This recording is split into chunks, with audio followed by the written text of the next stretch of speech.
The research and education centers across the state have created a cost recovery model.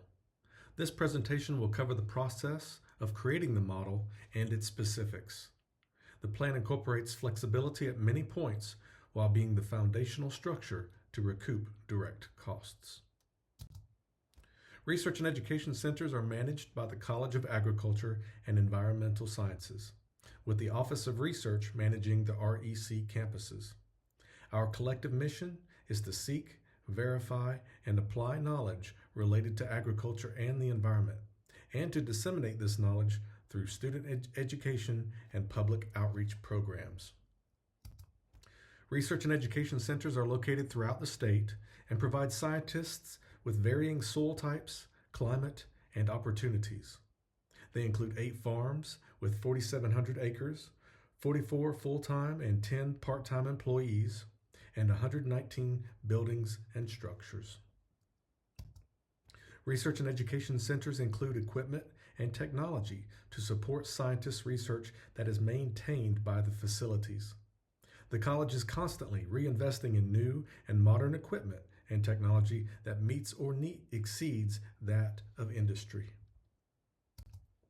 Projects at research and education centers are formalized through the project request form. This form outlines the duties and responsibilities of the REC staff and scientists. Because the RECs are located away from main campuses, the center staff do most of the physical work on projects while utilizing the center's equipment and technology. In addition, the research and education centers host field days and outreach events to support its mission while providing opportunities for scientists and stakeholders to engage one another.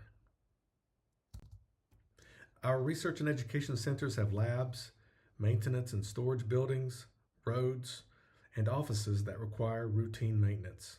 It is estimated that the centers need $55 million for deferred maintenance projects. Often, research centers use their operating budgets for critical repairs and maintenance to support research projects and maintaining equipment.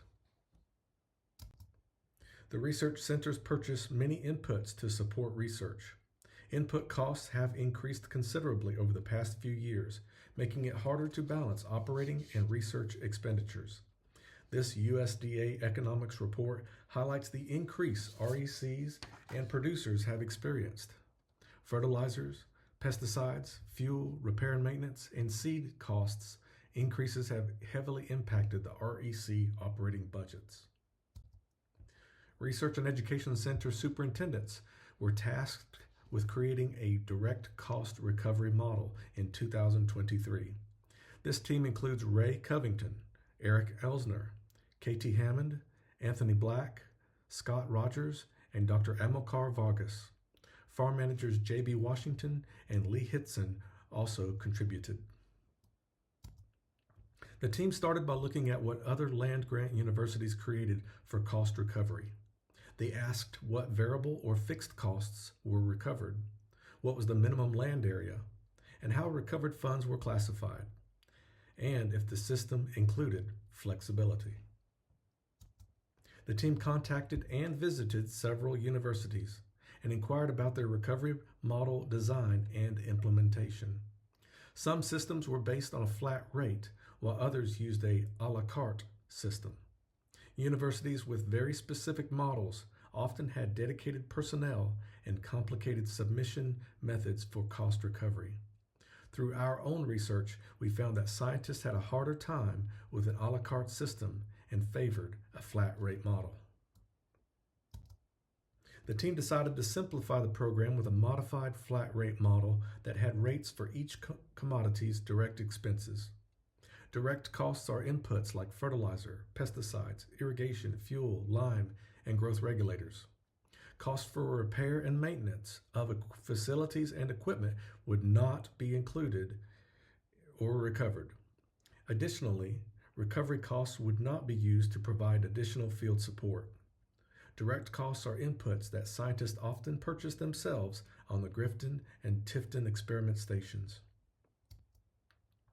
The Department of Agriculture and Applied Economics has created a budget spreadsheet tool for producers. The REC superintendents decided to use this tool to calculate the direct cost for every commodity grown on the REC farms. This slide is an example of an enterprise budget on dryland corn at GM REC. Direct or variable costs for the model are highlighted in green, while indirect costs are excluded. Superintendents inserted their own local market costs for each input. In this example, $566.99 is the direct cost that the Research and Education Center will incur to grow 1 acre of dryland corn at GM REC. All REC superintendents completed budgets like this one for each commodity. Once every superintendent completed their budgets, the rounded values were brought together. There was variation between the farms due to volume discounts or ease in acquiring materials. The team decided to use the higher value to make the model simpler, while ensuring all farms receive full cost recovery. This value became the base cost. Note that dryland and irrigated commodities have separate recovery costs. In this graphic, the base costs in yellow were copied into CY, or calendar year 2026. This table constitutes the cost recovery model schedule with 7 main points. 1. All commodity rates are based on 1 acre. 2. Fractions of 1 acre will be rounded to the nearest whole acre. 3. Soil sampling, beyond normal operations and crop destruct, etc., will require an additional fee to be negotiated in advance with the REC superintendent. 4. Schedules will be re-evaluated in the fall season for the following year. 5. Multi-year projects will be locked on the calendar start year, with the years 2 through 5 having 3% added for inflation. 6. Separate rates are applied to D, dryland, and I, irrigated. 7. Industry projects will be at a 2x rate for non-sponsored research. In this slide highlights 5 special considerations for the model. 1. Recovery funds will be sent to the RECs as DSS or Departmental Sales and Service funds. Superintendents may mix funds from different projects to obtain better price points. 2. The cost recovery rate is for a general plan of work and may not accommodate exceptional needs. For example, seeds, plastic mulch, grow lights, extensive field prep, special diet, etc. Researchers should consult with the REC superintendent to negotiate the additional costs. 3. Normal is defined as typical tillage, cultivation, harvest, and data collection. 4. Researchers with commodities not on the schedule or needs outside of the cattle standard operating procedures should just contact the superintendent. Lastly, 5. Supplies and materials brought to the REC will be credited against the rate. In this third section of the model, there is one exclusion. Work that is done on the RECs to support stakeholders through variety selection, etc., that is not externally funded will be exempt, and those costs will be recovered by the REC through the Office of Research. For all animal research involving cattle, the following applies. 1. Cattle rates are based on a daily head chute fee. 2.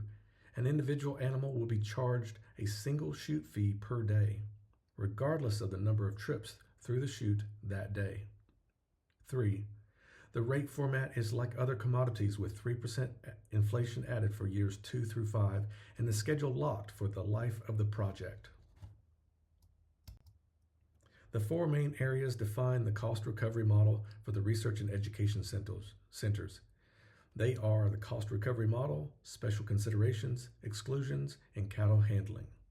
The development team has tried to incorporate many areas of flexibility while being fair and equitable to researchers.